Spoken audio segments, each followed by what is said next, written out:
Title: The Debt of Fate. Once in a faraway kingdom, there lived a kind and just merchant named Arvind. He was known for his generosity and deep belief in the law of karma. Unlike other merchants who demanded immediate repayment for loans, Arvind had only one condition before lending money. He would always ask, "When will you return this debt? In this life or the next?" Most honest people promise to repay in their lifetime.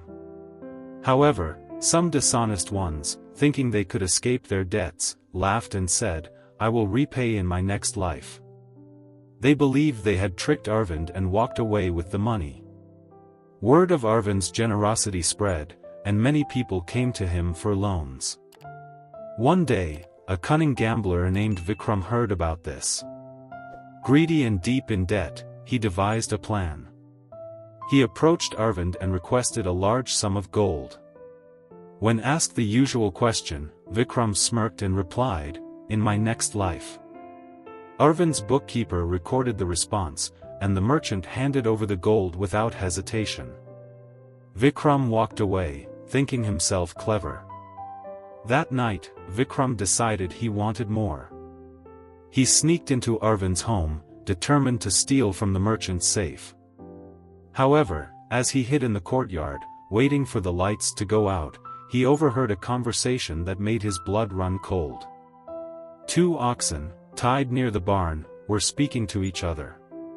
To Vikram's shock, he understood their words. The older ox sighed and said, "Ah, another day of hard labor. My debt to Master Arvind is still not repaid." The younger ox replied, "Debt? What do you mean?" The older ox explained, "In my past life, I was a wealthy man. I took a loan from Arvind and foolishly promised to repay it in my next life. When I died, karma brought me back here as an ox to work off my debt. Every day, as I pull the cart, I am repaying what I owe." Vikram felt his entire body tremble.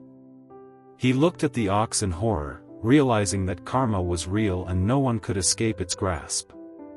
If he did not change his ways, he too might return as an animal, bound to servitude.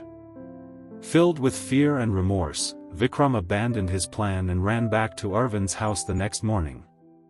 He returned the gold, fell to his knees, and begged for forgiveness. He pleaded for his name to be erased from the book of debts. Arvind, wise and compassionate, smiled gently. "Karma always finds a way, my friend. I am glad you realized it in time.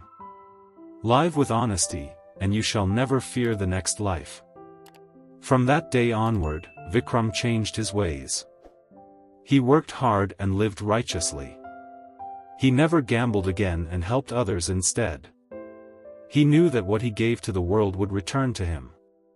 And so, the lesson of karma spread through the kingdom. People understood that no action goes unpaid. If one lives truthfully, life rewards them with peace and success. But if one deceives, karma ensures that their dues are repaid, even beyond this life. Thus, the kingdom flourished with honesty, kindness, and fairness, all because of one merchant who understood the true power of karma.